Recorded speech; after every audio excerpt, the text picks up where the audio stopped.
بسم اللہ الرحمن الرحیم۔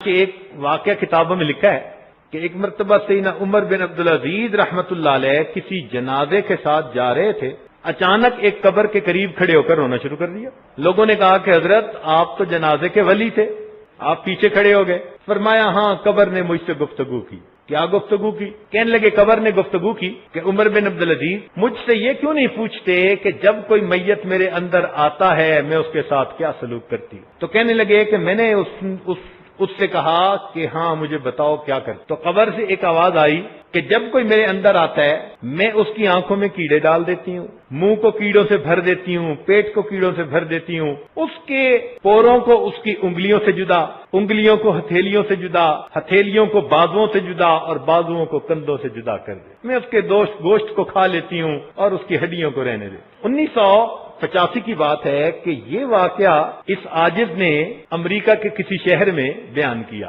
انگلش میں بیان تھا اور وہ مجمع ہی سارا ڈاکٹروں کا تھا۔ بیان کے بعد ایک صاحب آئے، کہنے لگے حضرت آپ نے جو یہ بات سنائی تو یہ آپ نے کہاں پڑھی؟ میں نے کہا بھائی ہم نے کسی کتاب میں یہ واقعہ پڑھا ہے۔ کہنے لگے آپ دیکھنا چاہیں گے کہ قبر میں کیا ہوتا ہے؟ میں نے کہا عبرت کی نظر سے دیکھنا چاہوں گا۔ اگلے دن وہ ہمیں نیچرل ہسٹری میوزیم لے گئے اور وہاں پر مومیز کا ایک سیکشن تھا۔ مومی کہتے ہیں ہنود شدہ لاش، وہ لاش جس کو کیمیکل لگا کے پریزرو کر دیتے ہیں، وہ وہاں پر لے گئے۔ شیشے کے کمرے بنے ہوئے تھے اور لائٹ انڈائریکٹ تھی، اتنی جتنی اثر کے قریب ہوتی ہے، سورج غروب ہونے کا منظر بنایا ہوا تھا۔ تو شیشے کے پہلے کمرے میں جب لے گئے تو کمرے پہ لکھا ہوا تھا دروازے پہ کہ جب انسان دنیا سے مرتا ہے تو اس کی حالت یہ ہوتی ہے۔ اس نے اندر دکھایا، اندر ایک انگریز کی لاش پڑی ہوئی تھی، صحیح سالم جیسے لوگ بندہ ہوتا ہے۔ خیر ہم نے ایک نظر ڈالی، کیونکہ اس پر کوئی کپڑا نہیں تھا، صاف جسم نظر آ رہا تھا۔ باہر نکل آئے، کہنے لگا حضرت اب اگلے میں آئے۔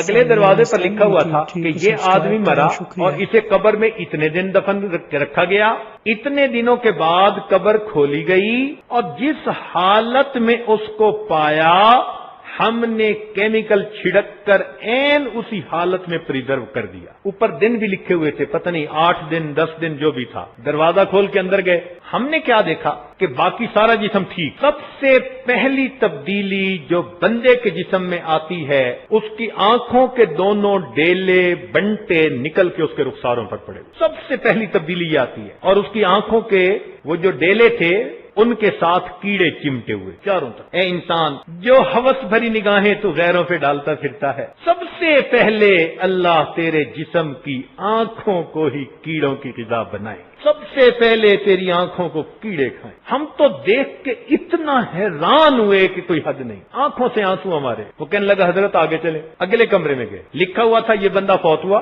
اس کو اتنے دن قبر میں رکھا، کچھ زیادہ دن، اور جب نکالا تو اس کی یہ حالت۔ جب اندر جا کے دیکھا تو اس کا باقی جسم سلامت، آنکھوں کے ڈیلے جو تھے وہ کیڑوں نے کھا لیے تھے اور آنکھوں کے اندر سوراخ سے بنے ہوئے تھے، گڑے سے۔ دوسری چیز کیا دیکھی کہ اس کے منہ میں کیڑے بھرے تھے جو اس کے ہونٹوں کو کھا رہے، یہ ہونٹوں پہ کیڑے چمٹے ہوئے تھے، جیسے چاول ہونٹوں پہ رکھ دیں بالکل اسی طرح کیڑے صاف نظر آ رہے تھے چمٹے ہوئے، اور انہوں نے کیمیکل لگا کے رکھا ہوا۔ جس زبان سے محبتوں کے دعوے کرتا پھرتا ہے، جھوٹی محبتیں جو بول زبان سے نکلتے ہیں نا غیر کے لیے، تو اللہ تعالیٰ ان ہونٹوں کو، اس زبان کو کیڑوں کی غذا بنائے۔ تیسرے کمرے میں گئے، وہاں ہم نے دیکھا کہ اب جو میت پڑا تھا اس کی آنکھیں بھی بالکل گڑے، دونوں آنکھیں، اور منہ کے ہونٹ نہیں تھے، اور 32 دانت ایسے لگ رہے تھے، نظر آ رہے تھے جیسے کہ مردہ بکری کے دانت نکلے ہوئے، یوں دانت نکلے ہوئے تھے، ہونٹ کیڑوں نے کھا لیے تھے۔ اور تیسری بات یہ دیکھی ہم نے، اب اس کے پیٹ کے اندر بھی پیالہ بن گیا تھا، پورا پیٹ، اور وہ بالکل کیڑوں سے بھرا، جیسے پیالہ چاولوں سے بھرا ہوتا ہے، ہو بہو ہم نے اس کے پیٹ کے پیالے کو کیڑوں کے چاولوں سے بھرا دیکھا۔ جس پیٹ میں حرام غذا جاتی ہے یہ کیڑوں کی غذا بن رہا۔ بس اسی طرح آگے وہ کیڑے پھیلتے چلے گئے، حتیٰ کہ ایک وقت آیا کہ گوشت کا نام و نشان ختم ہو گیا۔ پھر اس سے آگے جا کے دیکھا تو آخری کے اندر ہم نے پورے جو تھے وہ انگلیوں سے جدا دیکھے، انگلیاں ہتھیلی سے جدا دیکھی، ہتھیلی بازو سے جدا، بازو جسم سے جدا، سب ہڈیاں الگ الگ پڑی۔ پھر اس کے بعد آخری ایک وہ تھا، اس میں انہوں نے لکھا کہ اتنے سال کے بعد قبر کھولی، اس کے اندر ریڑھ کی ہڈی کا اتنا سا حصہ پڑا تھا باقی ہڈیوں کو بھی کیڑوں نے کھا لیا۔ آج جس جسم کو حرام سے پال رہے ہیں، جس جسم کو ہم گناہوں کے مزے دے رہے ہیں، ہم اس جسم کو کیڑوں کے لیے تیار کر رہے ہیں۔ اللہ والوں کے بھی یہی جسم ہوتے ہیں، لیکن چونکہ وہ گناہوں سے جسم کو بچاتے ہیں، ان کے اندر گناہوں کے بیکٹیریا جراثیم کوئی نہیں ہوتے۔ اللہ تعالیٰ ان کے جسموں کو بھی سلامت رکھے۔